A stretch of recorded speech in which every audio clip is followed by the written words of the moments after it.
Radio. Learning is amazing. Ito ang 106.3 Dance Radio. Dance Radio. Prepare yourself. Ang silid-aralan sa radyo, hatid namin ay makabagong paraan ng pagtuturo at kalaman. Mapaumaga, tanghali o hapon man yan, ang istasyong magbibigay impormasyon kahit saan man. For something big. Alright, here we go. 106.3 Dance Radio. Doña Aurora National High School, Santa Rita, Aurora, Isabela. This 106.3 DWDR-FM. Facts and information. Today's learning for you normal with capable teachers whose heart and soul are divine. Delivered knowledge inside your home through 106.3 Dance Radio. Fully dedicated to serve the public in tribute to education, reproduce of radio-based instruction. We are pleased to deliver the utmost aim of education. Only here on 106.3 DWDR-FM.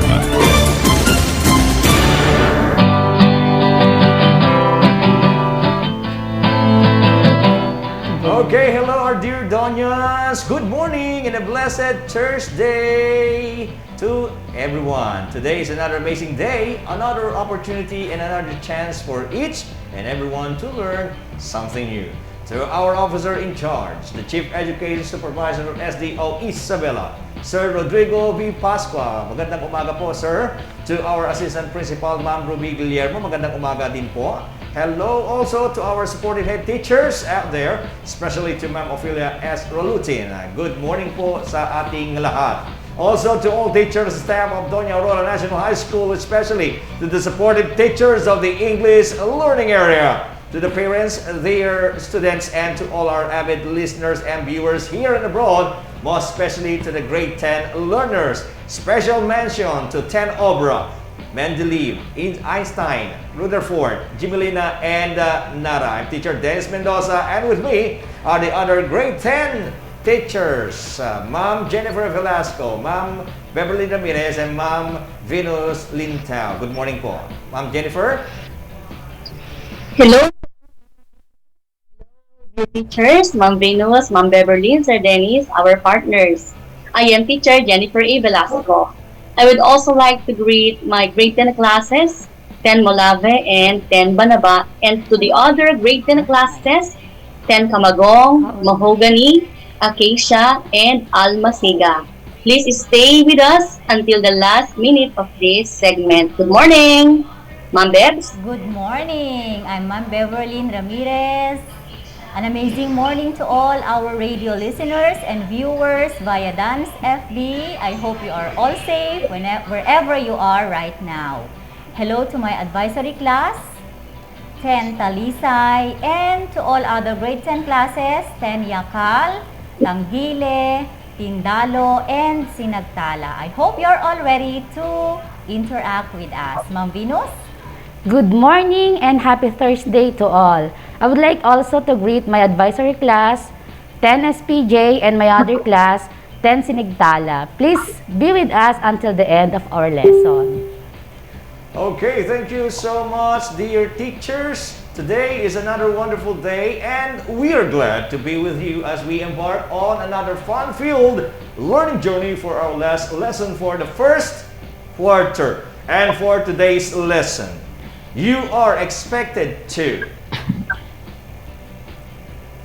number 1, determine the accuracy, validity, adequacy, and relevance of listening text. Ma'am Jen? For those who are following us via Facebook live stream, don't forget to comment in our chat box, hashtag 11 accomplished in grade 10 English. And at this moment, those who are with us today, watching us, kindly share this FB live stream so that many learners and listeners will benefit and learn something from our discussion today. So please click share. Paramihin natin tong ating views. Reach all the grade 10 learners. And of course, thank you for sharing. Yes, please share our link so that everybody will benefit from our discussion for today. Okay, so before we proceed to the discussion of today's lesson, let's have a recap of our previous lesson. Starting off with our week 1 lesson, which is titled Using Information from News Reports, Speeches, Informative Talks, and Panel Discussion, and Others in Everyday Life. From this lesson, you get acquainted with news articles, most especially with the inverted pyramid that we usually follow in writing news reports. Under types of speeches, we try to differentiate impromptu from extemporaneous speech. We also talk about memorized speech and reading from manuscript. And of course, we also got acquainted with informative talks and panel discussion. What about week 2, Ma'am Venus? Okay, for week 2, your learning activity sheet is titled Element of Material Viewed. From this lesson, you got acquainted with the elements of story as well as the part of a plot. And you witnessed how Pi and Richard Parker, aboard a lifeboat in the middle of the Pacific Ocean, became the only survivor of a tragedy. As days turned into weeks and weeks dragged into months, Pi and the tiger learned to trust each other for them to survive. Okay, thank you, Ma'am Venus. And that was the second lesson for Shift 1 Quarter 1. And now let's have the Shift last lesson or the third week lesson, which is titled Text Evaluation. Week 3 lesson ito ha mga anak. From this lesson, you journeyed with Maria, of course, Noel, or also known as Leon, and Baldo, as they traveled a long way going home to Nagreb Khan, riding on a caratela drawn by the carabao named Labang. From the short story, you learned also that when one love is really real, one can give up something important. In addition, local color in the story was introduced, and of course, figures of speech were also explained. Yes. Sir Dennis. Okay, for us to determine if you really understood your previous lessons, may I ask you some questions to answer? All you have to do is to key in your answers or comment them in the chat box. Are you ready?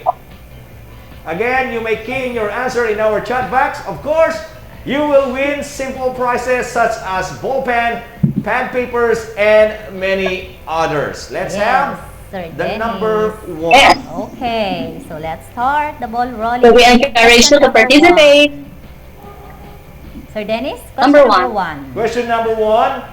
It is the communication or expression of thoughts in spoken words. Again, it is the communication or expression of thoughts in spoken words. What ano is the kaya answer? ito? What do you call the communication or expression of thoughts in spoken words? My dear students, please key in your answer in our chat box. Chat box. Hintay With po kami number. ng inyong sagot. With For number. question number 1. Also, don't forget to write the question number, no?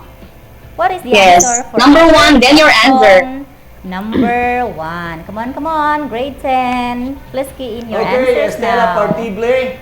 Cruz. Answer niya speech. Alexis Manzano answer speech. Rodlin Karangay Kunanan speech. Arlene Sabado speech.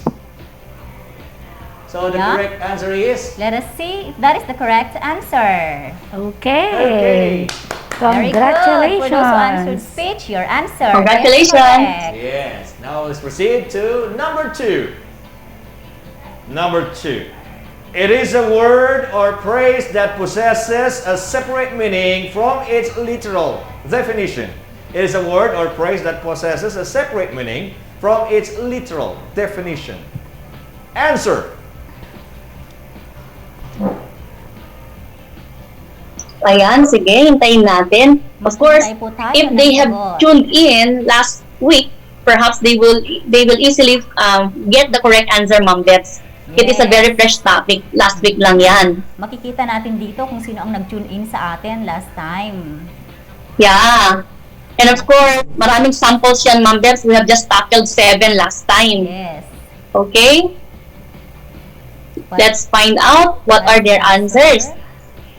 Sir Dennis, do we already have answers in our Okay, chat meron na po box? tayo, ma'am, from Christine Cassandra Valdez, figurative speech.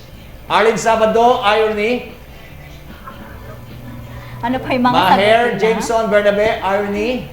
Kate Aslin Tao Parado, irony. Puro Okay, irony. let's see. Let us see. Balikan natin Your tong meaning na answer to. is correct. What's their answer? Irony, karamihan. And the Meron. correct Okay. is Okay, it possesses a separate meaning from the literal. Mas malalim daw ang kanyang kahulugan. Is it irony? Are you really sure of your answer? I think I have Okay, already presented the correct find out. answer on our Yes. slide. The correct answer is figure of speech. Okay. Congratulations dun sa mga May nakakuha Reveal na natin yan. Yes, ma'am. Meron, Meron ma'am. sila, ma'am. JC Marita Bago, figure of speech.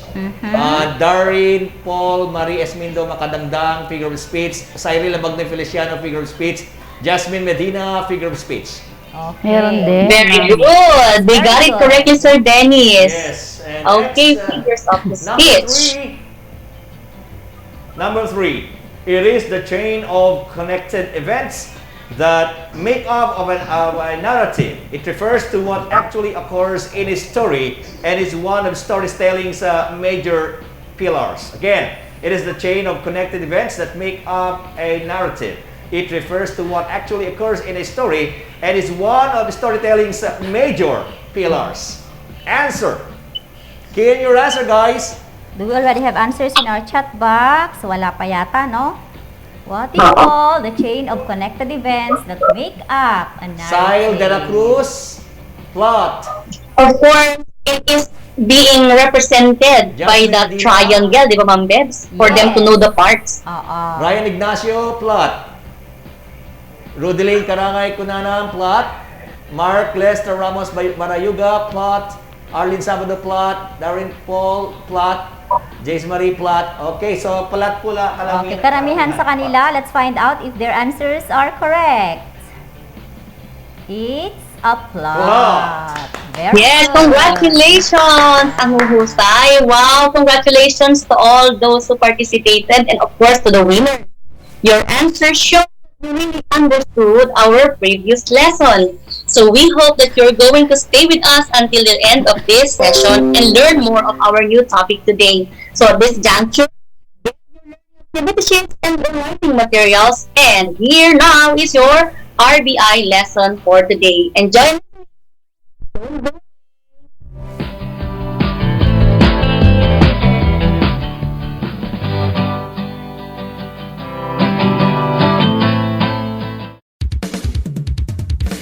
Dance Radio, silid aralan sa radyo, atid namin makabago, paraan ang pagtuturo.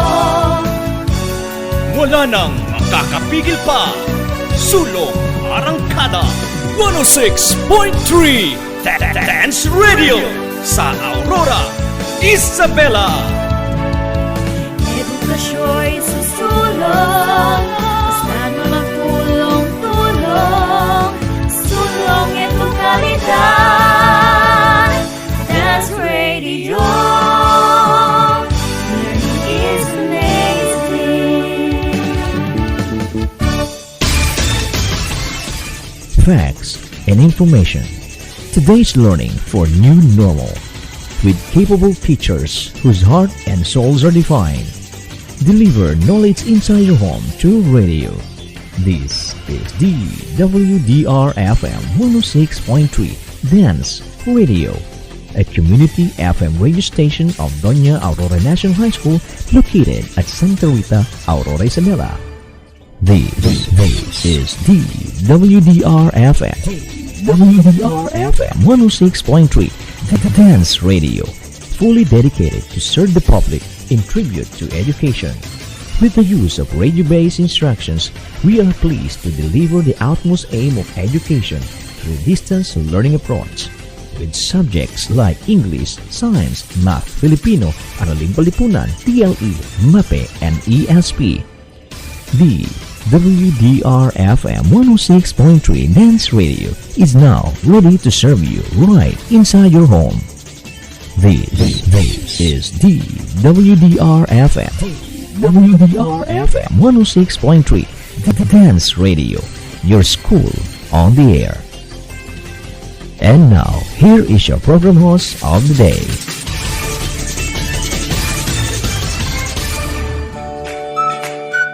Good morning, dear listeners, especially to the grade 10 students. This is your School on the Air, and it's English time again. It's English time. I'm glad to be with you today. Yahoo! Make it a habit to tune in to our station 106.3 FM Dance Radio. Dance Radio. I am your host for today, Teacher Jennifer A. Velasco. With me is Teacher Michael John M. Tumulak, our technical specialist. Join me as we determine the accuracy, validity, adequacy, and relevance of listening text in today's lesson. And to start with our lesson for today, may I now introduce to you your radio teacher, Teacher Dennis Mendoza. Good day, grade 10 students, and also to those who are listening right now. I'm your radio teacher, Teacher Dennis Mendoza. For our discussion for today, let us be inspired by the quote from John Marshall. Listening well is as powerful a means of communication and influence .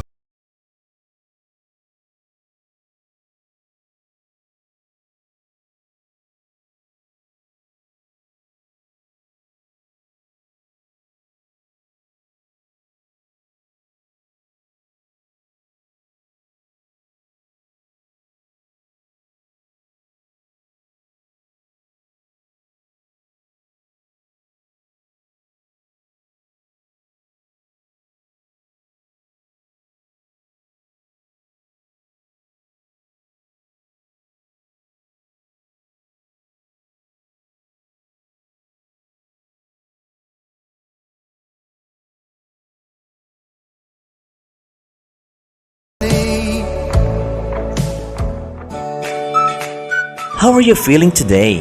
How are you? How are you? How are you today? I'm happy. I'm happy. I'm happy. I'm very happy. Yahoo! It's nice to hear that you are all okay despite what is happening nowadays. Our objective for today is to evaluate listening text in terms of accuracy, validity, adequacy, or relevance.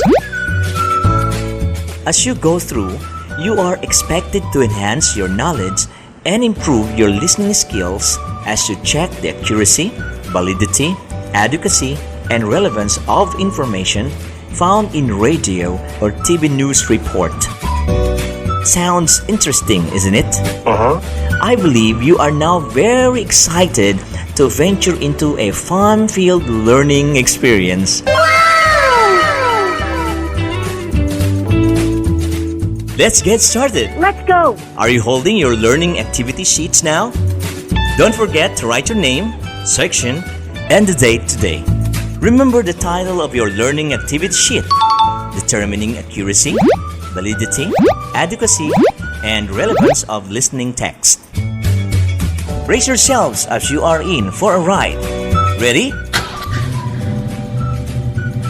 Let's go!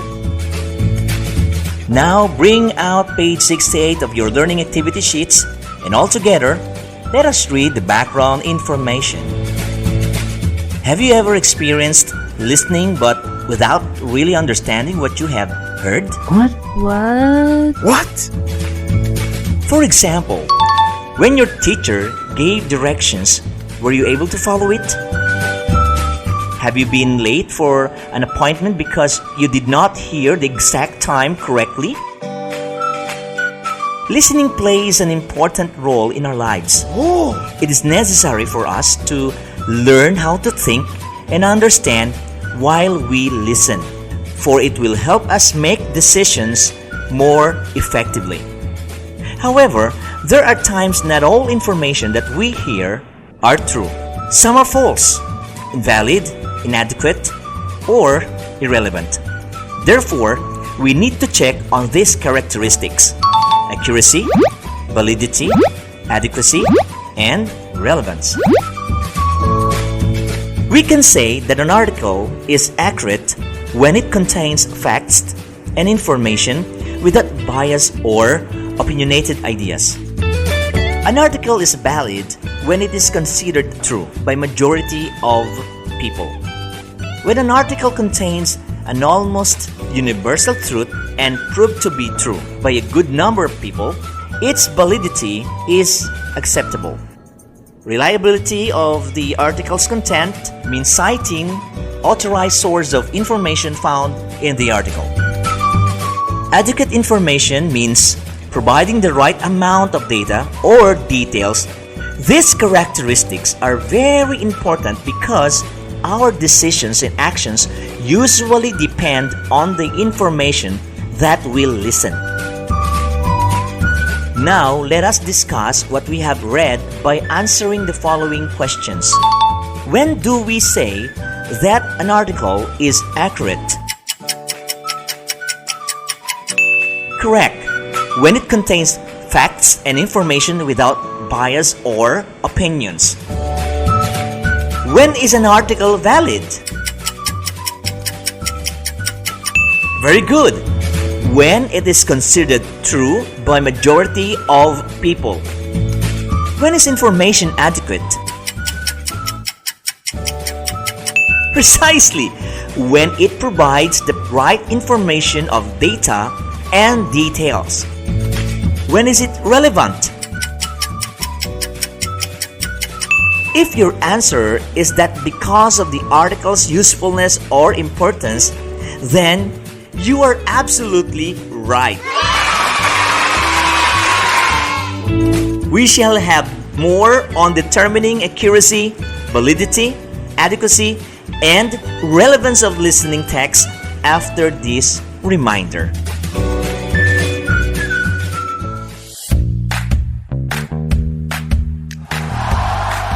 Ladies and gentlemen, welcome to Spelling Bee Elimination Round. We spell the word Pharaoh.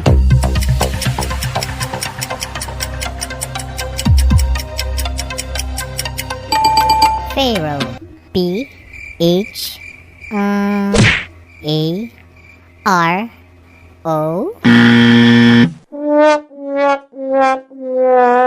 In doubt about the correct spelling of confusing words, be diligent in learning spelling rules to improve your English writing skills.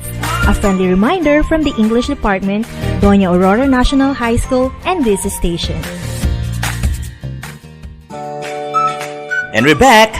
Now that we have learned when is an information accurate, valid, adequate, and relevant, it is also important to remember that we should listen to messages, commentaries, and announcements carefully for us to remember and understand what we have heard. Do you agree? Oh, yeah.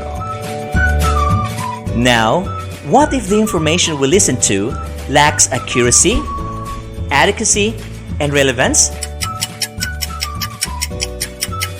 Exactly!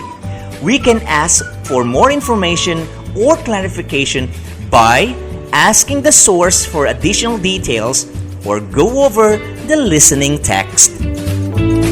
As you listen, don't forget to take note of information that will help you decide whether the news report has accurate, valid, adequate, and relevant information. Here's a news report taken from YouTube. Mandatory policy of wearing face masks and face shields for commuters has also begun in Pampanga. Gracie Lutao joins us on the line. To give us an update on this story, Gracie, good afternoon. Stanley, apart from the face mask, passengers boarding public transport here in Pampanga are required to wear face shield in accordance with DOTR Memorandum Circular 2020-014 or the mandatory wearing of face shields starting today, August 15. At the transport terminal, passengers are asked to write their contact details. Checking of body temperature is mandatory, as well as the wearing of face masks and face shields. Social distancing measures is strictly observed. It is also mandatory for drivers to use face masks, face shields, and gloves. This is to increase the protection of commuters against COVID-19 on public transportation and avoid the spread of virus. Meanwhile, the local government of Guagua issued an executive order which requires market vendors, checkers, including street sweepers, to wear face masks and face shields. According to Guagua Mayor Dante Torres, penalty will be imposed to those who... Now, open your learning activity sheets on page 70. I repeat, page 70 of your LAS for you to work on exercise number 3. Let's go! In the given exercise, you will find 5 observations which are as follows. Number 1, the ideas are based on facts. Number 2, the sources of facts are reliable and valid. Number 3, the information provided is accurate. Number 4, the article has all the necessary details that I would need to be well informed on the issue. And number 5, the news is important. Check the yes part if you have observed it from the news and no if not. I will give you enough time to answer the activity. We will be back after a short break.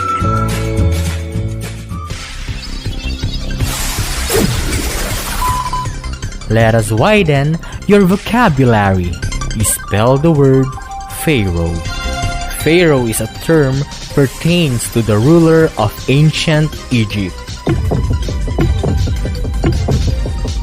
Pharaoh. P-H-A-R-A-O-H.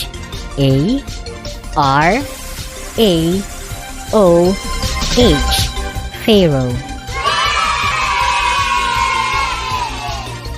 Use it in a sentence.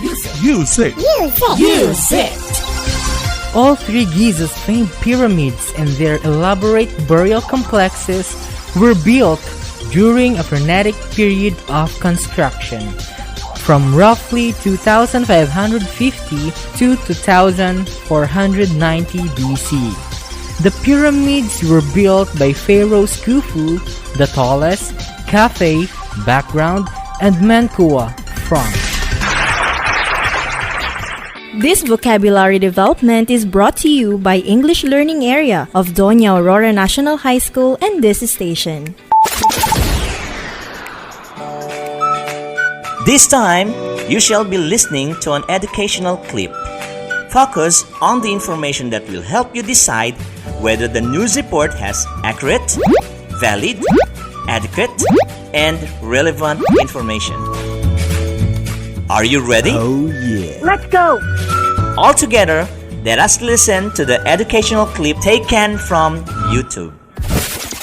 The 2 main symptoms of coronavirus to look out for are a continuous dry cough and/or a fever.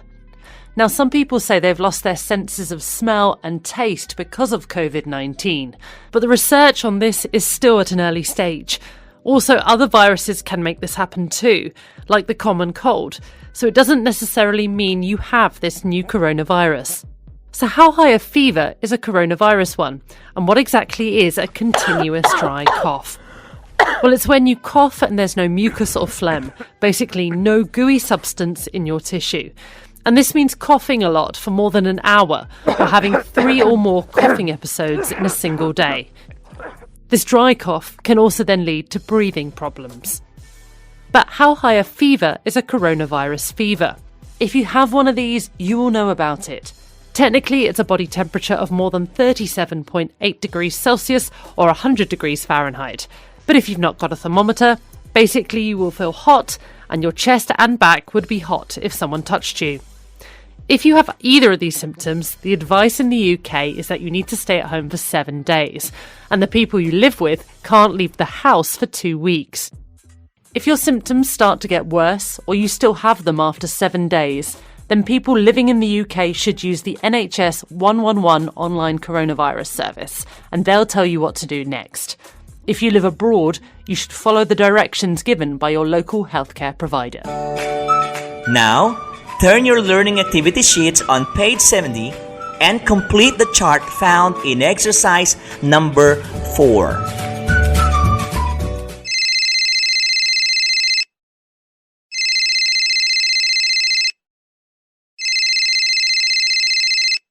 Hello, good morning.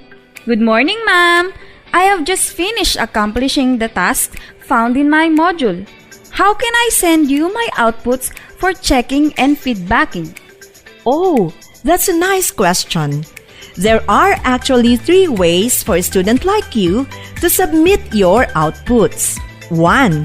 It could be via online. That is, if you are capable to connect online. You can just upload your outputs in your Google Classroom, or you can take pictures and send them through your group chat or messenger account.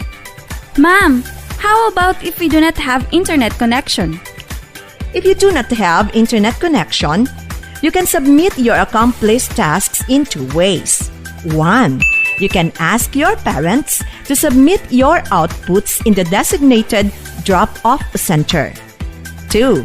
You can save your outputs if you have available flash drive, CD, or DVD at home, and submit it in the designated drop-off center in your respective barangay.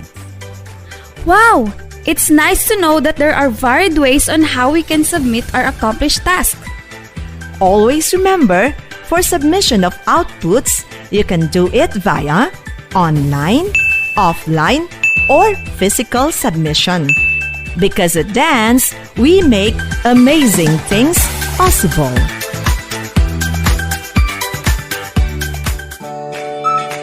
And I'm back. I hope that you were able to get the necessary information from the clip that you have just listened to, and you were able to accomplish the chart in the given exercise. Now, let us sum up what you have learned for today's lesson by answering the following questions. Why does listening play an important role in our lives? If your answer is that because listening is necessary for us to learn how to think and understand and will help us make decisions more effectively, then you are absolutely right. Yahoo! What are the things that we need to consider when we listen to different information? Correct! We need to check on the accuracy, validity, adequacy, and relevance of information. When is an article accurate? You're right! If it contains facts and information without bias or opinionated ideas. When do we say that an article is valid? Precisely! An article is valid when it is considered true by a majority of people. When do we consider an article adequate? You are correct when your answer is an article is adequate if there is the right amount of data or details that the article calls for. And lastly, when do we say that an article is relevant? Of course, if the article is useful or important to the life of the listener.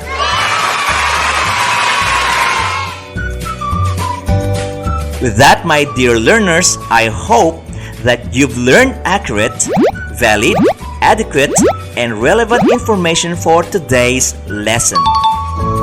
We'll be back after a short reminder.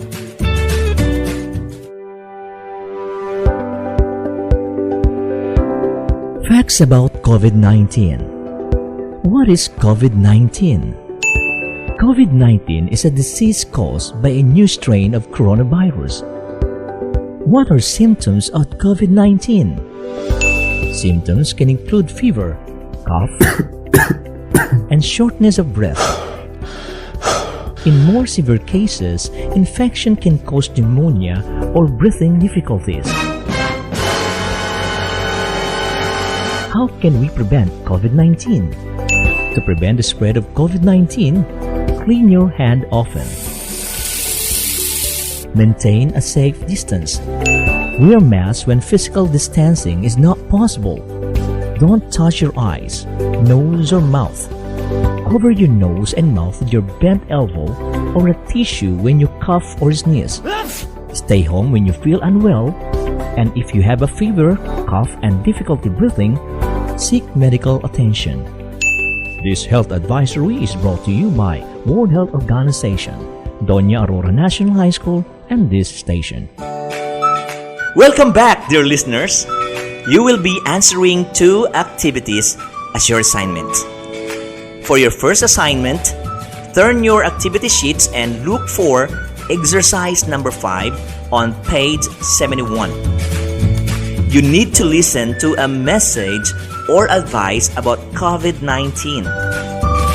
Check their message or advice as to accuracy, validity, adequacy, and relevance.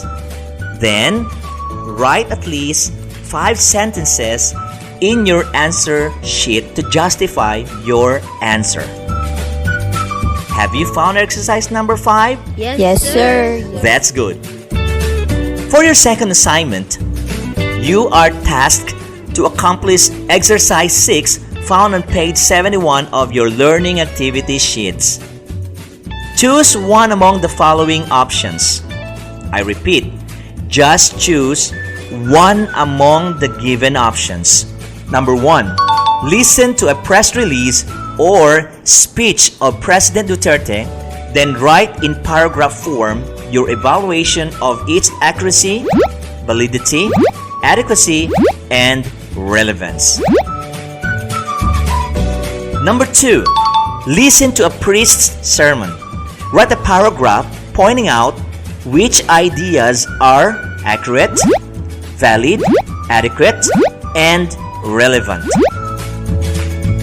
Number 3, listen to an information ad, that is TV, whether radio or print, that would campaign on dealing with personal challenges.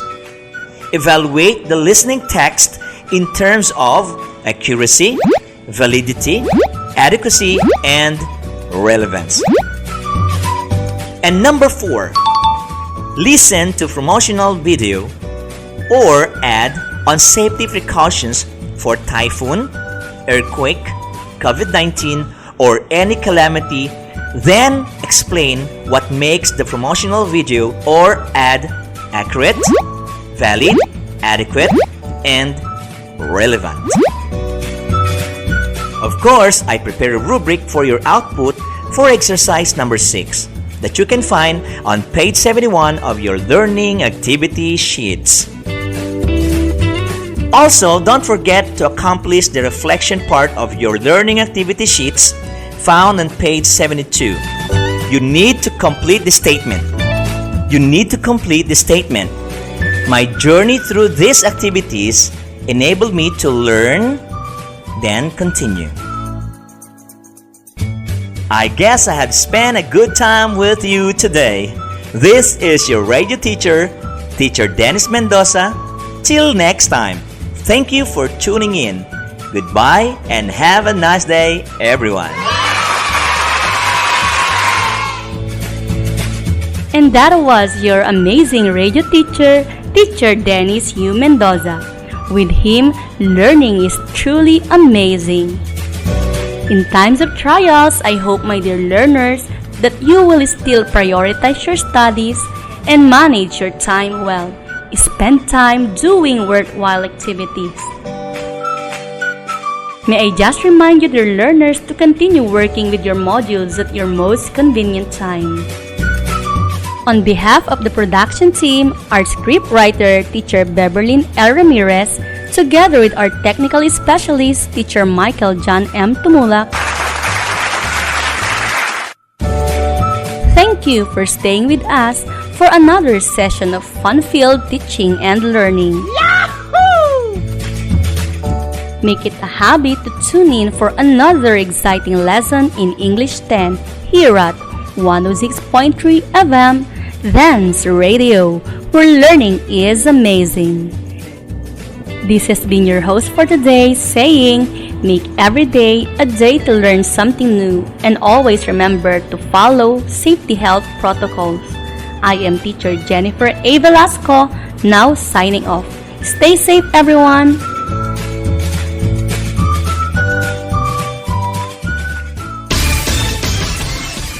Facts and information. Today's learning for new normal. With capable teachers whose heart and souls are defined. Deliver knowledge inside your home through radio. This is DWDR-FM.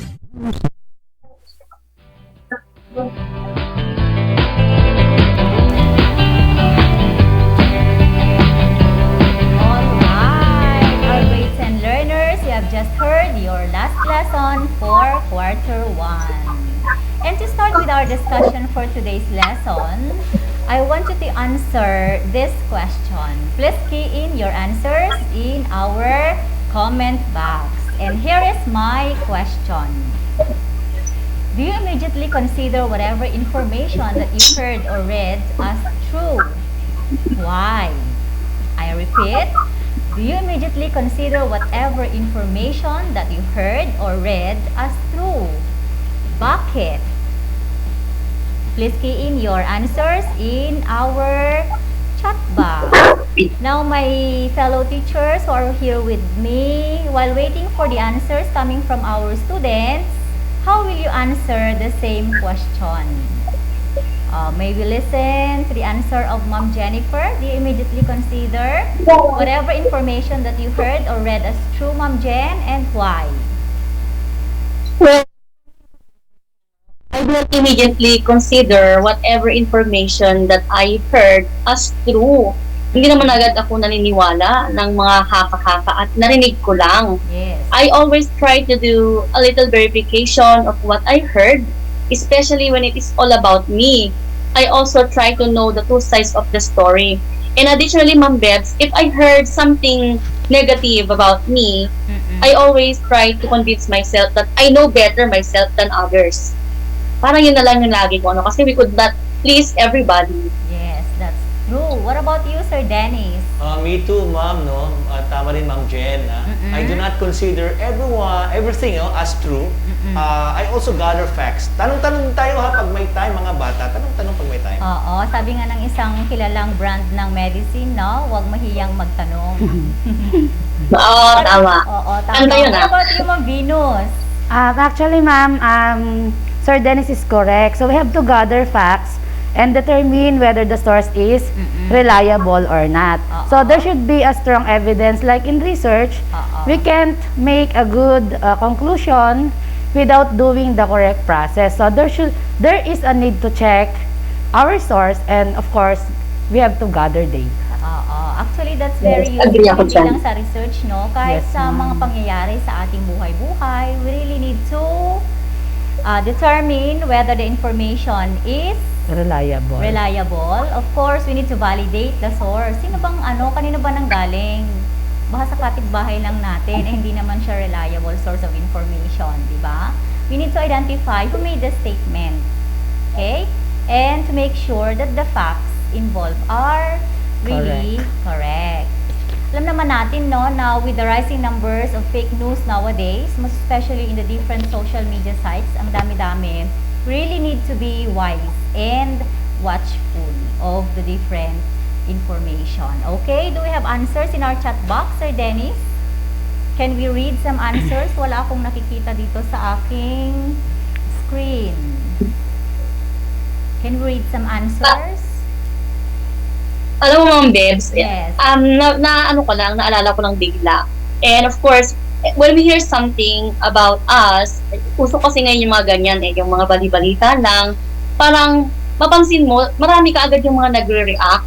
Maybe one of the tips to be given is always practice yung tinatawag nating counting para kung sakasakaling we are at the peak na parang nakarinig tayo ng negative. 1, 2, 3, 1, 2, 3, breathe in, breathe out. Para lang hindi natin masyadong ma-absorb kagad, especially when it's negative. Kasi otherwise, medyo nakaka-bad vibes. Dapat hindi natin lahat ina-absorb as negative. Okay, ma'am. Ganun ang sagot dito sa amin, no? Si Danica Blas. Because we don't know if it is true or just chismis. Yes. Sabi naman ni Alili Joy Ordonez, no, because other news may not be true even though it is considered true by majority of people. Ayon naman kay Saril Magnoy, no, we need to find or gather evidences, facts and information first before considering it as true. Ayon naman kay Akina Pasasa Daba, no, because some of information that we see or read on social media are true. Nasabi naman ni Renzel Angela, no, because some may contain invalid or irrelevant information. Yan ang mga sagot nila, ma'am. Okay, thank you so much for those who key in their answers in our chat box. May katwiran nga naman. Yes. We need to validate and make sure that all information that we gathered are correct. Di ba, Ma'am? Correct. Yes. I agree with all the answers of our students and of course to your answers, dear teachers. We need to be very vigilant of whatever information we spread and we absorb. Okay, aralin natin mabuti. And of course, always think before we click and share the said information and news. Yeah, so indeed, today's lesson is really timely. Talagang tamang-tama ang kanyang ganap, especially this time of pandemic, that fake news can spread quickly. You know, as we see with the current coronavirus situation nowadays, and as worry grows, people are sharing more information that is false or misinformed. Nagkakalat sila ng mga bagay-bagay o balita na walang sapat na ebidensya at hindi makatotohanan. Nagdudulot ito ng alarma sa ating mga tagapinig, okay? And it is very easy to share something that is seen on Facebook or received by WhatsApp app and that other online platforms. Take note we are now in the digital age where we can easily access and disseminate information using our gadgets through social media. But the downside of this is we are spreading information that is at times hindi natin na-verify ang kanyang veracity and validity if the information we gather is true or false. Nakakalungkot yun, di ba, Sir Dennis? Correct, Ma'am Jen, ha? Yun po yung ang nakikita nating problema. Isa pa yung, kung yung mga tao, no, hindi sila nagkakaroon ng oras o pagkakataon na questionin, alamin kung saan galing yung information. Nagiging mali ito, wrong siya, nagiging false information siya, at ito ay madali po mag-spread ng madali siya kumalat. This means people are receiving confusing and misleading information and this can be dangerous. Example na lang po ito, ma'am. Kung ito po yung narinig natin lahat, yung nangyari kahapon, na di umano ay nagpalabas daw NDRRMC ng isang ang tawag ito, para siyang warning na yun pala, nilalaman ng warning ay paghihikayat sa mga nasendan ng text messages na iboto yung isang kandidato. Yan. Yun yung sinasabi natin na fake news na hindi naman galing, papasalungalingan ng isa, hindi galing sa kanila. Sabi naman nung NTC, hindi rin naman galing sa kanila. Yung mga ganun, mga example natin, laganap po. Tama rin si Ma'am Bebs kanina, sinabi niya kanina, ngayong panahon ng eleksyon, laganap po kayo ng mga fake news. Yeah. Kahit hindi naman actually panahon ng eleksyon, basta because of the different social media sites, parang ang bilis na lang ng pagpapakalat ng fake news, no? So pag medyo gullible tayo at pinaniwalaan natin agad-agad lahat ng naririnig or whatever things posted in those different social media sites, so ang naikakalat natin ay yung mali. Mali. Oo. Yes, I agree, Sir Dennis. Kaya nga, it's very important to check information sources, especially on the internet and those that are found in the social media. Okay? So luckily today, our point of discussion is on how to determine the accuracy, validity, adequacy, and relevance of an information or news that we hear, read, and watch. Dapat alam natin kung paano siyang i-verify. Okay? What can you say, Ma'am Venus? Okay, for us to better understand our topic, let us unlock the following terms. So we have the accuracy, validity, adequacy, and relevance. So when we say accuracy, the quality or state of being correct or precise. So an article is accurate when it contains facts and information without bias or opinionated ideas. So when we say bias, parang yung ano ma'am, dapat fair lang. Yes. Ano bang Tagalog nun? Walang pinapanigan. Ayun. Okay? Yes. Accuracy is to be ensuring that the information is correct and without mistake. Information accuracy is important because the life of people may depend in it. Like for example, medical information, ma'am. So, the information must be accurate. Gaya ngayon, ma'am, pandemic. So, baka mamaya iba yung mapapaniwalaan ng ibang tao. So, also, inaccurate information may result to typo or error. Ganun, ma'am. Yung mistake. Oo. Yung sasabihin nila, ma'am, na no offense walang offense sa mga nagiging biktima. Yung sinasabi nila na COVID, kung pala siya, ang totoo, hindi naman pala siya COVID, mga ganon. Yes, ma'am. So, we have also number 2. So, we have validity. Validity, a result or a piece of information is tested whether it can be trusted or believed. So, validity synonymous to legitimacy or veracity. Dapat alam natin kung makatotohanan ba, mapagkakatiwalaan ba. So, if it can be trusted and when it is considered true by the majority of people, then it is valid. So, dapat ma'am, alam din natin mga ma'am or our learners, we should know whether our source is valid or accurate yung mga information na natatanggap natin. Yeah, you are Tama. correct, Yes, Ma'am Venus, no?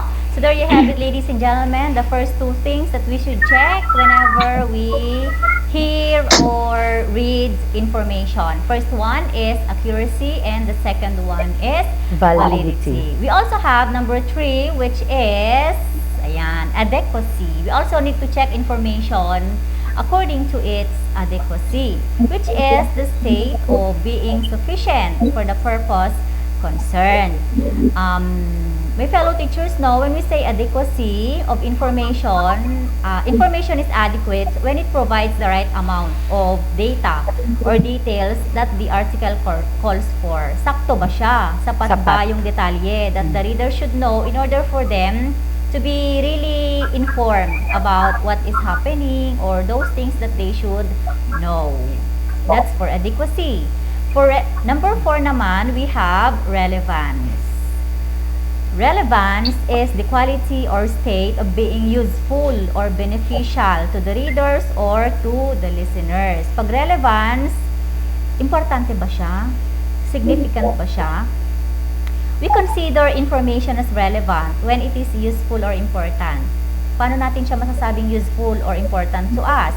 When the information can be used or can be applied to solve a particular problem, or it can also be used in making decisions. For example, ang narinig nating balita ay uulan. Ako farmer, magbibilad ako ng palay, mais. Palay. It could lead me to decide na okay, bukas na lang kasi meron palang ulan. Tapos hindi naman pala tama yung narinig kong information. O di sayang yung araw, no? Tirik pala yung tirik pala yung araw. Very sana siya timing for me na magbilad ng aking products. Di ba? So that's for relevance. Yes, Sir Dennis? Okay. So, narito na po tayo ha. So, magbibigay po tayo ng some quick tips that will help you determine accuracy, validity, adequacy, and relevance of information heard, read, or watch. Ito na po ang isa. Okay. Sabi rito, don't get all your information on social media sites. Not everything that is posted on social media sites such as Facebook, Twitter, and others are correct and valid. Yan. Base nga po sa sinasabing findings released as part of the 2019 CIGI-IPSOS Global Survey on Internet Security and Trust conducted by IPSOS on behalf of the Center for International Governance Innovation, or CIGI, in partnership with the Internet Society. Facebook was the most commonly cited source of fake news, with 77% of Facebook users globally saying they witnessed fake news on the site, followed by 62% of Twitter users and 74% of other social media users. About 10% naman daw on Twitter users said they closed their accounts in the past years as a direct result of fake news, while 9% of Facebook users reported doing the same. Okay, Sir Dennis, talking about Facebook as the most commonly cited source of fake news, ang nababasa ko naman is actually, the management of Facebook is actually doing something, no? Yes, to prevent Okay, other sites to Yes. cause fake news on this Facebook app. Okay, do you have something to add, Ma'am Jennifer? Ma'am Jennifer? Okay. Okay. Alam niyo ba, Ma'am Debs, meron tayong trivia about this, ano? Ano ba yan? We have a trivia. Okay. Did you know that the current world population at this moment is already 7.9 billion as of October 2021, and that is according to the most recent United Nations estimates elaborated by Worldometer. So pag binaraw nila yan sa Google, yung Worldometer, from time to time, nag-change siya ng ating population growth and everything. And from the current population, there are roughly 2.9 billion monthly active users of Facebook worldwide as of the second quarter of 2021. So could you imagine 7.9 round up to 8 billion, and the user of Facebook is 2.9 billion. And I have here a mind-tickling question to all the watchers, listeners right now. Ito ang question namin. Please key in your answer, ha, in our chat box. If that is the case, I would like to pose this question. How many percent of the world population is considered active users of FB? Okay? Dapat alam nila yung formula ng percentage, Ma'am Debs, ano? Yes. We're looking for how many percent, ilang porsyento daw mula sa kabuuang population ng mundo ang tinatawag na active users ng FB. So again, we would like to encourage all our listeners to please key in your answers in our chat box. Bibigyan namin kayo ng sapat na oras. Pero para naman mapadali ang inyong buhay, we will make things easier for you. And so we are giving you now our very, very simple formula of finding out what's the percentage. Okay, percentage, Ma'am Bebs, P is equal to, of course, the part, and that will be your numerator, of course, over or divided by the whole, okay, yung kabuuang bilang, and that you're going to multiply it by 100%. Ulitin ko get the percentage. Yung percentage natin, okay, will be you could get the correct answer by knowing the parts, okay, divided by the whole, and multiply by 100% for you to know ilang porsyento ang users ng Facebook. Okay? Bigyan natin ng sapat na oras ng mga estudyante natin. But of course, we need to identify ano nga ba yung parts and yung whole, Ma'am Jen, no? So ano ba yon? Of course, our parts is the total population of the world. According to Worldometer, we have 2.9 billion. And I mean yung user pala yon. Facebook user pala yung 2.9 billion. And then the total population of the world according to Ma'am Jen based on her research is May sagot na ba tayo? 9 billion. So ilang percent po ang ating active users? Let's wait. May sagot na ba? Sir Dennis, meron na ba? Have they sent their answers? Maghintay lang tayo, ma'am, kasi nasa 15 seconds kasi ang delay. Kaya medyo... Ulitin natin yan, ha? Oo.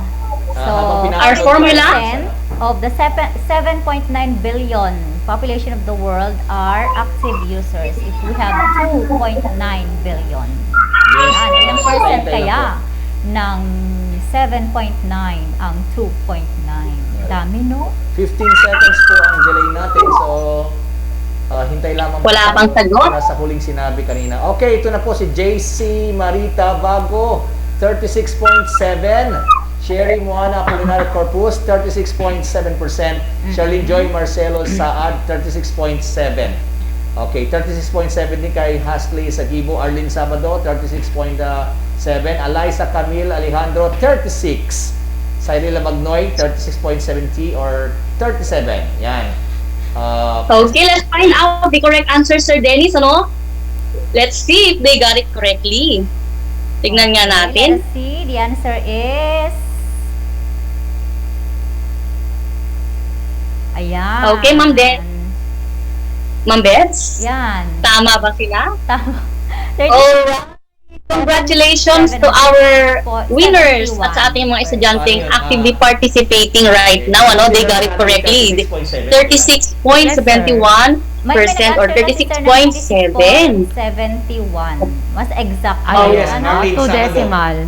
Siya ba yung nauna? Siya yung nauna, sir? Siya yung nauna, sir? Hindi na po, pero... 36.71. Hindi, pero hindi... Among those who si answered, Arlene, 36.71 si Arlene. Si Arlene Sabado nakakuha na. Okay, Arlene pakitake Sabado. note mga kasama. Okay, Arlene Sabado. Yan. Message mo yung... Congratulations! Message mo anak Okay, yung... message mo anak, Arlene, yung section. Okay. Okay, so it's 36.71. Dito ka sa Okay. 36.71 na to. Ilan Exact. kayang Filipino, ano? Oh, ay, parang marami. Baka tayo yung 30. Tanggalin mo na yung China, ma'am, kasi ang China hindi naman sila... Actually, Ma'am Bets, huwag kang mag-alala. Binother ko din yung data na yan. Philippines ranked number 6 among the Facebook 6. users worldwide. Number 6 lang tayo, hindi tayo yung number 1. We are just 89 million user, sabi. And we are, population natin is around 100. 100 plus. So parang 20% lang ang hindi ata user ng FB, ano? Ganyan ka, ano? Pero rank number 6 lang tayo. I searched for that. Hindi lang user, yung mga medyo hindi techie or those who cannot manipulate gadgets. Yes. Ayan. Yes, almost 80% ng population po ng Pilipinas ay FB user. Yes. Okay. So, kaya nga check trusted news website or government website. Yan lagi sinasabi natin, ha? Kapag tayo po ay gusto natin makuha ang tamang information. Also, check who wrote the article.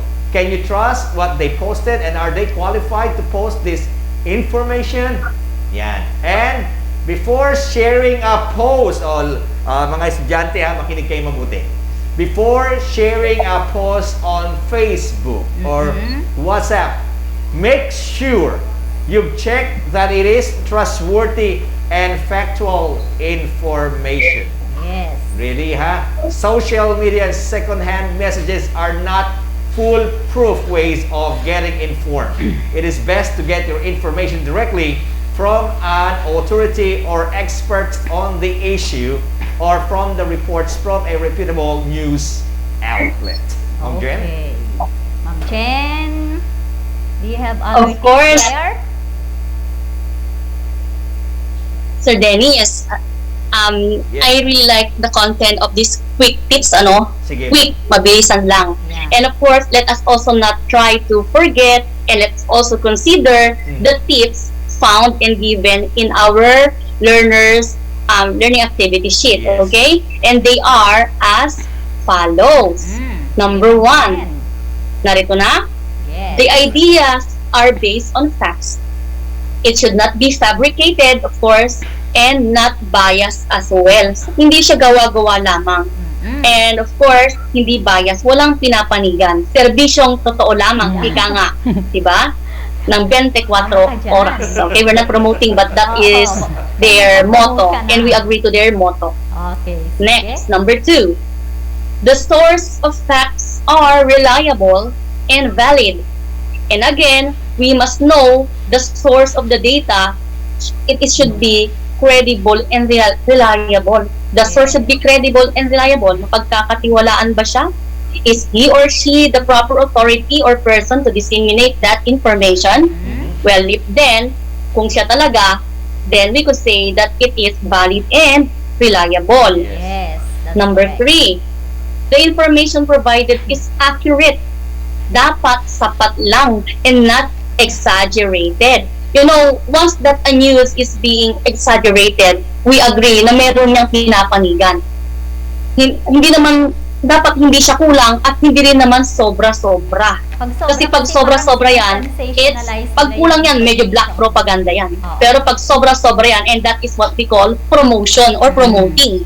Di ba may pinapromote sila? Promotional masyado, parang ganyan. So, yun lang. It should be exact, accurate. Okay, number 4. The article should contain necessary details for you to be well informed on the issue. Okay? The 4 W's and H should be there. Kailan, saan, at and everything. Because it's a news. And if those will be answered, we believe na sapat at tama yung article natin. It is complete package. Okay? And number 5, the information or news should be important. Okay? Relevance nga ang pinag-uusapan natin dito.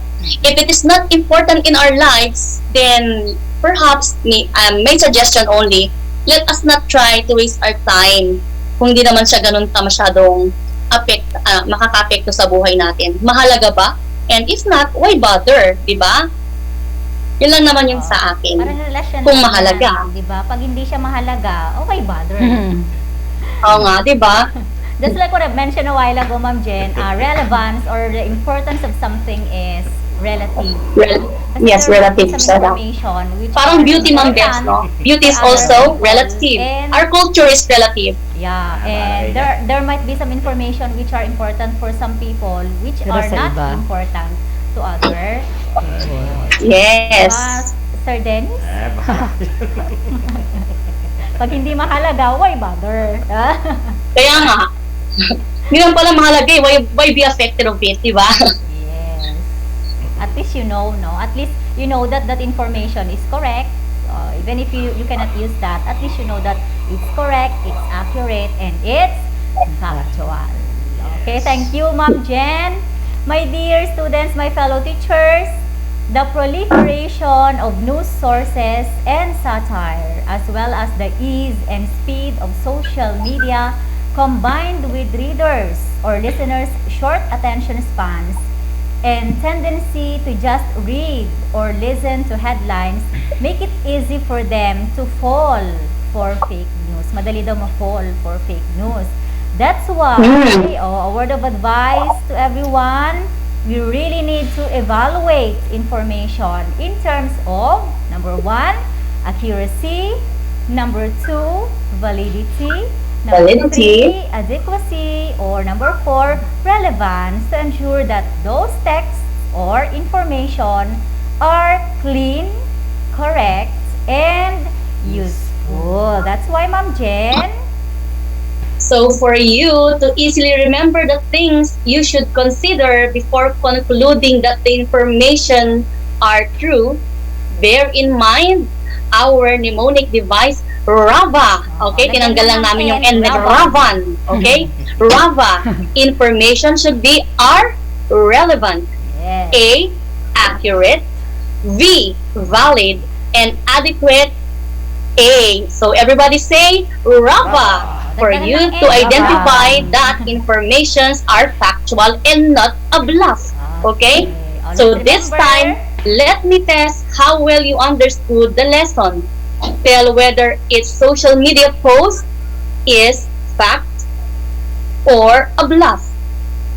Fact if it is accurate, valid, adequate, or relevant. And bluff if it is just a fake news.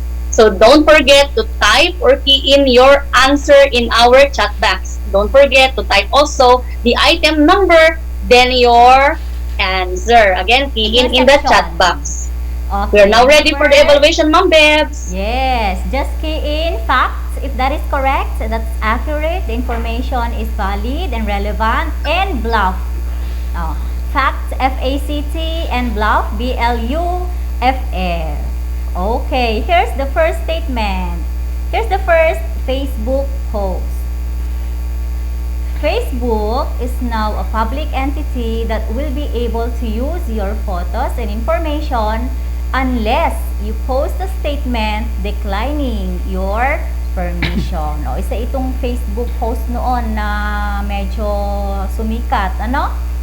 Says here, Facebook is now a public entity that will be able to use your photos and information unless you post a statement declining your permission. For number 1, is it a fact or bluff? Come on, key in your answer. Totoo ba yan o isa lamang gawa-gawa? Marami nang sumagot. Totoo kaya ito? Okay, may sumagot na po sa atin na Bialin Mendoza. Ay, hindi. Ang nauna. Okay, ang nauna ay... Sino siya, Sir Dennis? Sino ang naunang sumagot? Okay, Arlene Sabado, bluff. Eliza Camille Alejandro, bluff. Ronald Madriaga, bluff. And Maher Jameson Bernabe, bluff. Karamihan na po sa mga sagot ay bluff. Let's find out if their answers are correct. Statement number 1 is actually a bluff. You are correct. Sinong nauna, sir? Arlene Sabado. Okay. Bakit siya naging bluff? This Facebook post was actually posted on April 24, 2019. This online rumor first appeared in November 2012 when Facebook started trading publicly. The rumor about Facebook going public with your posts and pictures is actually an old fake news. Ayan, kasi magbasa natin. Bluff yan, di ba? Huwag kayong maniwala. Sige. So, who's our winner? Arlene Sabado. Siya na naman yung winner natin kanina. Okay, congratulations. Okay. Actually, karamihan ng answers ay tama, no? It's bluff. Kaya lang, we're getting the first one. Ayan. Kaya, yes, Ma'am Beb. Kung sino yung pinakamaganda ang internet connection. Okay. Thank you very much for number 2. There. Yes, their answers. Let's proceed to number 2. Ayan, makaka-relate dito yung mga karamihan. For this number 2 question, identifying if it's a fact or bluff, kaway-kaway naman dyan. And of course, my greetings to our fellow Donians, ka-familia, and ka-puso, okay? Saka yung mga outsiders time nito, are you now, let me see. Here is the statement. Number 2 is it a fact or bluff that AstraZeneca vaccine would turn people into chimpanzees? Naku, yung mga nag-vaccine ng AstraZeneca. Ba yan yung mga nag-vaksinan dyan kahapon, pakiramdaman nyo nga kung medyo may mga tumutubo ng mga mga balabalahibo sa iba't ibang bahagi ng inyong mga katawan. Is this a fact or bluff? Number 2. Lily Joy Ordoña Xavier, sabi niya, 10 obra, bluff. Aisel Guzman, 10 Einstein, bluff. Misha Mercado, 10 Einstein, bluff. Eliza, 1, 10 Mendeleev, bluff. Brisa Urbano, 10 Camagong, bluff. Sige, let's reveal the answer. Okay, who's the let's find out first what's the answer. It's actually a bluff. Yes. It's a bluff. Fact or a bluff? Bluff. It's a bluff. Okay, actually. Bluff. Bakit daw, ma'am? Tama. Kaya siya bluff, Ma'am Jen. Correct kayo dyan. It's a bluff, of course, and that is posted in 2020. The claim tells that AstraZeneca manipulated its COVID-19 vaccine trial data and used an untried technology to create the vaccine. The post also falsely claimed that getting the vaccine would turn people into chimpanzees and use hashtag that suggested the vaccine was dangerous. Isa lamang po itong black propaganda. Sinisiraan lamang po nila ang AstraZeneca. Okay? So, it's a black. So, don't you worry those who are already vaccinated with AstraZeneca. Hindi po kayo magiging isang unggoy or chimpanzee. Okay? Or whatever. Walang dapat ikatakot. Okay? Rest assured that vaccines created are for our benefits. Okay? Kaya pala yung Black propaganda. Oo, nakakatakot naman kasi, no? Pag Sabi ko sana vaccinated na ako first dose. Okay, so ang nauna po natin ay si Aleli, tama ko? Aleli Joy Ordonez Javier. Congratulations! Congratulations. Congrats! Next. Number 3, Sir Dennis. Number 3. Ito po ang next. Ayan. Sabi rito Pfizer's COVID-19 vaccine caused a much higher casualty rate than other vaccines. Again, Pfizer's COVID-19 vaccine caused a much higher casualty rate than other vaccines. This is a fact or bluff. Yan. Maher Jameson Vernavic. Sabi niya, number 3, fact, Tagaten Almasiga. Ronald Madriaga, Ted Einstein, fact. Aquina Pasasadada, Ten Obra, bluff. Eliza Camille Alejandro, fact. Sabi niya, ang Ten Obra. Helena Braces, Ten Obra, fact. Aisel Guzman, Ten Einstein, fact. Okay, Misha Mercado, Ten Einstein, fact. Arlene Sabado, Ten Lawan, bluffs. Anong napansin mo, Sir Dennis, no? Karamihan ng answers nila ay fact. Oo. And then, answer ng bluff. Parang nalito yata sila. Maybe they have just forgotten our word Rava, Ma'am Bebs. Rava, for you to identify if the line is or the news or information is correct. Pero maybe they have forgotten to know the meaning of casualty rate. When we speak of casualty rate, the deaths, yung mga death rate daw natin using Pfizer COVID-19 vaccine is higher. Yun ang sigurong nakalimutan nilang i-puriin sa content nito. So, shall we reveal the correct answers, dear teachers? Nakakatakot pag if this is really true kasi pag AstraZeneca magiging chimpanzee ka. Pag Pfizer naman mamamatay ka. Kaya siguro ano kaya ayaw magpo-vaccine. Okay, the answer is it's a bluff. Bluff. Yeah. So it's a bluff. Aquina Pasasadada. Ang sagot po niya ay bluff. Si Aquina, paki-message mo ang English teacher, subject teacher mo. Ten Obra. Okay. Bakit po ito ay bluff? According to the BBC report in July, that phase was recruiting influencers. Si Face po yun recruiting influencers, including on Google-owned YouTube, to spread disinformation about COVID-19 vaccines. And the news outlet noted that the data the influencers were asked to share had actually been cobbled together from different sources and taken out of context. Just because someone dies after receiving the vaccine doesn't mean the vaccine was the cause of death, the BBC noted. Okay, noted yan. Yes, it was just coincident, no? Nagkataon lamang at hindi yun dahil sa vaccine. Namatay lang, vaccine na. Kaya maraming ayaw magpa-vaccine nung una because of those information. Next, let's have number 4. Ma'am Venus. Okay, so let's have number 4. Asymptomatic transmission of COVID-19 is a myth. I'll repeat. Asymptomatic transmission of COVID-19 is a myth. Ibig sabihin nito, pag wala daw symptoms, hindi na nakakahawa. Okay. Is it a fact or bluff? Let's see if it's fact or bluff. Okay, so this FB post. Maher Jameson Bernabe, sagot niya ay 4 fact, 10 Almasiga. Kathleen Pasqua, 10 Einstein, kaya nga lang wala lang siya bluff, sabi niya. Arlene Sabado, ano to? Number 4 na tayo, sir. Yeah, this is question number 4. Eliza 1, 10 Mendelib, number 4, bluff. Aisel Guzman, 10 Einstein, 4, bluff. Yan. Ito kasi number 4. Yes, sir. So, hindi natin na yun kasi hindi natin alam kung ano sinasagot nila. Okay, so let's find out the correct answer for number 4 is... Okay, number 4, it's a bluff.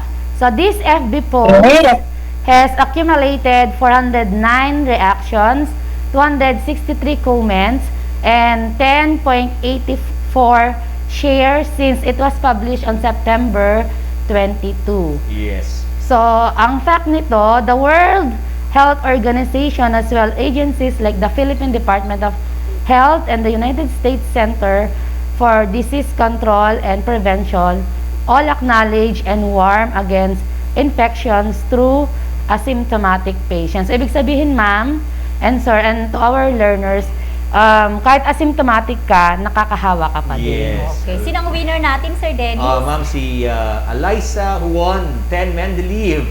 Sagot niya ay bluff. Number 4, bluff. Venus, take note. Yes, And sir. our last... Eliza, ha? Eliza. Okay, last one for today, we have this one. Is it a fact or bluff? Delta variant does not cause cough or fever. Delta variant does not cause cough or fever. So if you are infected with Delta, hindi ka daw inuubo or wala ka din lagnat. Is it a fact or a bluff? That's Eliza for 1. number Sumagot 5. ulit siya si Eliza 1. 10 Mendeleev, number 5, bluff. JC Marie Tabago, 10 Rutherford, number 5, bluff. Danica Blas, 10 Rutherford, number 5, bluff. Okay. Misha Mercado, 10 Einstein, number 5, bluff. Aizel Guzman, 10 Einstein, number 5, bluff. So karamihan po ng mga sagot nila ay bluff. Bluff. Okay. Karamihan. Let's find out. If your answer is correct, this statement or the FB post is also a bluff. Yes, bluff. So it's a fake news then. Okay, what's the explanation for this? A circulating message about the Delta variant falsely claims that COVID-19 patients with the Delta variant do not experience cough and fever. It says here, the message says, infected people do not cough or have fevers. This time, the symptoms are joint pain, weakness, loss of appetite, and as a result, the mortality rate is higher. The time to reach critical is shorter, and sometimes there are no symptoms. So be careful. Yun yung message dun sa FB post. Though there is still a lot to learn about the Delta variant, there have been reports of cough and fever symptoms among COVID-19 patients with the Delta variant. And studies say the symptoms of the Delta variant appear to differ o magkakaiba-iba po from traditional COVID-19 symptoms. But fever and cough are still considered. Take note, 2 of the top 5 symptoms of COVID-19 across all variants. I repeat, fever and cough are still considered 2 of the top 5 symptoms of COVID-19 across all variants. That's according to data from the ZOE COVID symptom study app. So who is our winner for question number 5, Sir Dennis? Eliza Juan, 10 Mendeleev. So, nasang namin sa lahat po ng mga estudyanteng nanalo, nabasa ang pangalan nyo na kayo po yung nanalo. Please message po nyo, ha? Yung English teacher. Yung mga English teachers. subject teacher po ninyo. At sabihin po nyo, kayo po yung natawag ang pangalan. Yes. Okay. And then, sabihin nila sa amin na kayo yung nanalo. Okay po? So, congratulations to all our winners. Sir Dennis. Yes, Ma'am Jen, sige po. Siguro And my dear fellow teachers, medyo kasi ayokong palagpasin tong oras na ito na since we're talking about COVID-19, and still, it's already almost 2 years na itong ating pandemya. And still, there are many things for us to learn, for us to at least minimize the contract and spread of this virus. Tama po yun. Diba? Parang asymptomatic transmission COVID-19 is parang yung ibang tao, pag wala silang simptomas, ang feeling na nila kasi hindi na sila nakakahawa. Kaya siguro it's one of the reasons why the surge of COVID cases ay talagang nag-i-increase pa. By the way, Ma'am Jen, isingit ko lang by the way, hindi naman siguro to offend sa marami, pero yung mga nagsasalita pong narinig nyo ngayon, ay sila po yung naka-experience kasi nito.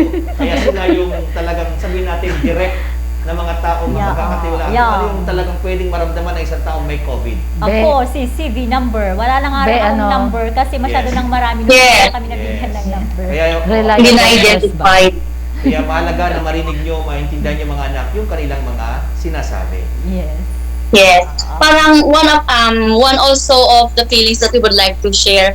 It is not our fault if we have contracted the virus, but it's like definitely our fault if we know that we have contracted the virus and we don't seem to protect others. Parang, alam mo lang may symptoms ka. Parang ganyan. Sana naman, pag ingatan mo rin yung iba, especially those who are already weaker than we are. Kawawa naman kasi yung ibang tao na apektuhan. And of course, wag natin namang hayaan na iparamdam pa sa taong may simptomas na or pasyente na na parang kasalanan pa nila. So maybe with this time of pandemic, all we have to do is to be really, really extra careful. Ganyan.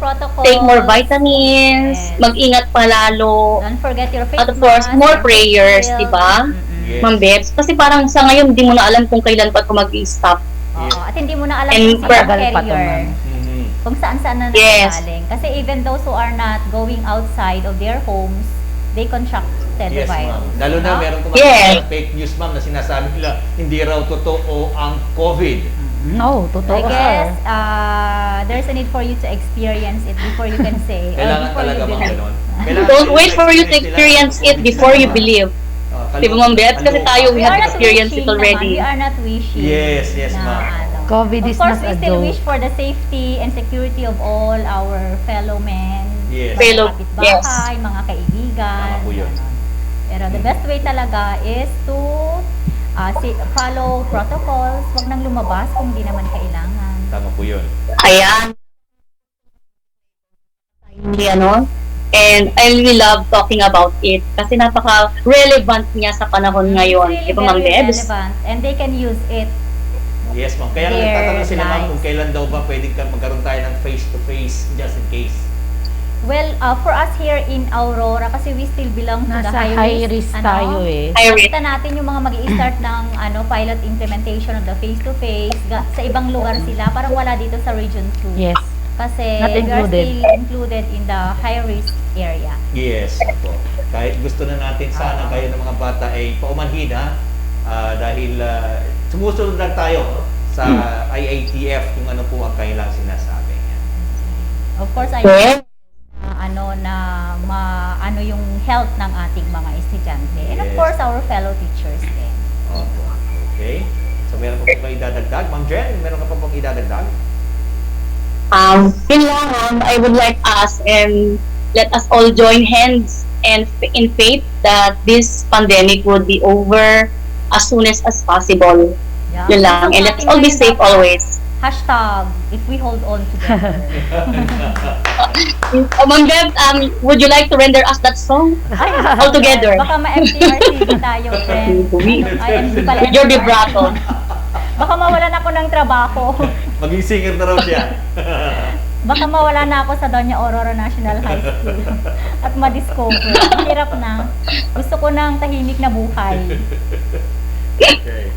Sir? Okay, Sir Dennis.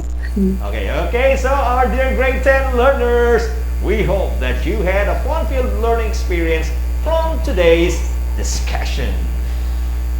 Yes, on behalf of my fellow grade 10 English teachers, the beautiful and very young-looking Ma'am Beverly, and of course, my sexy co-teacher also, Ma'am Venus, and the handsomest Sir Dennis, and our OPPA technical specialist, Sir Jashim. I would like us to ponder on this topic, a quote from Smart People. And of course, yours truly, I'm young Jennifer A. Velasco. Take note of this quotation and let's all try to ponder on it. Spread positivity. You will never make yourself better by tearing others down. So till next shift for another #lesson accomplished in grade 10 English. Yeah. Goodbye. Stay safe. Mag-ingat po tayo. Bye, dear teacher. Maraming salamat. You have 1 month. And see you again next After a month, after the next shift, mga shift 2 na tayo.